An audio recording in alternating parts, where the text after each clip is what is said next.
Hi అండి, welcome to Mahalakshmi vlogs. ఈరోజైతే బెండకాయ ఫ్రై తయారీ విధానం తెలుసుకుందామండి. ఈజీ ప్రాసెస్తోని మార్నింగ్ పిల్లలకి లంచ్ బాక్స్లోకి చాలా బాగుంటుంది. సూపర్ టేస్టీగా ఉంటుంది, ఈజీగా అయిపోతుంది. పిల్లలు కూడా లంచ్ బాక్స్ మొత్తం ఖాళీ చేసి తీసుకొస్తారు, అంత బాగుంటుంది. మీరు కూడా ట్రై చేయండి. ఇలా ముందుగా ఒక బౌల్ పెట్టుకొని దాంట్లో ఒక 2 స్పూన్స్ ఆయిల్ వేసుకొని ఇలా బెండకాయ కట్ చేసి వేసుకొని ఫ్రై చేసుకోవాలండి. ఇలా మొత్తం ఫ్రై చేసుకోవాలి. ఇలా బాగా ఫ్రై అయిన తర్వాత ఇలా ఫ్రై అవ్వాలండి. ఇలా బాగా ఫ్రై చేసుకొని పక్కన ప్లేట్లో తీసుకొని పక్కన పెట్టుకోవాలి. ఇలా మొత్తం పక్కన పెట్టుకోవాలి. మళ్ళీ మిగతా బెండకాయ మొత్తం మళ్ళీ వేసుకోవాలి. ఇలా తీసి పెట్టిన తర్వాత మళ్ళీ మిగతా బెండకాయ వేసి మళ్ళీ అలాగే ఫ్రై చేసుకోవాలి. ఇలా మొత్తం బెండకాయ ఫ్రై చేసుకోవాలండి. ఇది కూడా వేగిపోయింది. ఇది కూడా ప్లేట్లోకి తీసుకుందాం. ఇలా మొత్తం బెండకాయ పక్కనకు తీసుకొని ప్లేట్లో పక్కన పెట్టుకోవాలి. అదే బౌల్లో మళ్ళీ ఒక 1 స్పూన్ ఆయిల్ వేసుకోవాలి.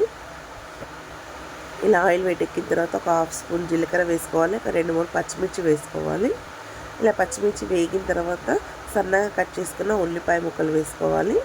ఉల్లిపాయ ముక్కలు వేసుకొని దూరగా వేగనివ్వాలి.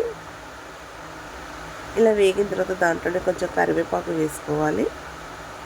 ఇలా కరివేపాకు వేసుకొని ఒకసారి కలుపుకొని సన్నగా కట్ చేసిన టమాటా ముక్కలు వేసుకోవాలి. ఇలా 2 టమాటా ముక్కలు వేసుకొని బాగా వేగనివ్వాలి. ఇలా బాగా వేగిన తర్వాత 1 స్పూన్ అల్లం వెల్లుల్లి పేస్ట్ వేసుకోవాలి. ఒక 1 స్పూన్ పసుపు వేసుకోవాలి. వేసుకొని ఒకసారి కలుపుకోవాలి.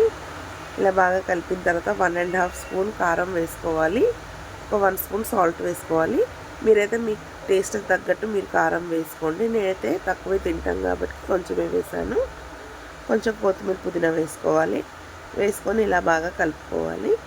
ఇలా కలుపుకున్న తర్వాత మనం ఫ్రై చేసి పెట్టుకున్న బెండకాయ ముక్కలన్నీ వేసుకోవాలి. ఇలా వేసుకొని బాగా కలుపుకోవాలి. ఆ టమాటా మొత్తం మసాలా మొత్తం దీనికి కారం మొత్తం పట్టేలాగా బాగా కలుపుకోవాలి.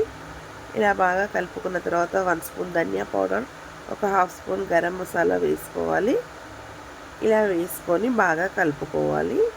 ఈ గరం మసాలా మొత్తం మిక్స్ అయ్యేలాగా కలుపుకోవాలి. ఇలా మసాలా మొత్తం బెండకాయకి పట్టేంత వరకు కలుపుకోవాలండి. చాలా బాగుంటుంది. పిల్లలకు ఈజీగా అయిపోతుంది. లంచ్ బాక్స్లో పెట్టడానికి కూడా చాలా బాగుంటుంది. పిల్లలు కూడా బాగా ఇష్టంగా తింటారు. మా ఇంట్లో పిల్లలైతే బెండకాయ చాలా ఇష్టంగా తింటారండి. ఎవరైనా బెండకాయ అంటే ఇష్టంగానే తింటారు. ఇంకా లాస్ట్ కొంచెం కొత్తిమీర పుదీనా వేసుకొని పైనుంచి ఒకసారి కలుపుకొని స్టవ్ ఆఫ్ చేసుకుంటే అయిపోయిందండి. అంతే, బెండకాయ ఫ్రై సింపుల్గా అయిపోతుంది. చాలా బాగుంటుంది, సూపర్ టేస్టీగా ఉంటుంది. పిల్లలు కూడా లంచ్ బాక్స్ మొత్తం ఖాళీ చేసి తీసుకొస్తారు, అంత బాగుంటుందండి. మీరు కూడా ట్రై చేయండి ఒకసారి. నచ్చితే లైక్ చేయండి, షేర్ చేయండి, సబ్స్క్రైబ్ చేసుకోండి. నా ఛానల్ ఎవరైనా ఫస్ట్ టైం చూస్తున్నట్టయితే లైక్ మాత్రం తప్పకుండా చేయండి. లైక్ చేస్తేనే ఈ వీడియో ఇంకా ముందుకు వెళ్తుందండి. Thanks for watching.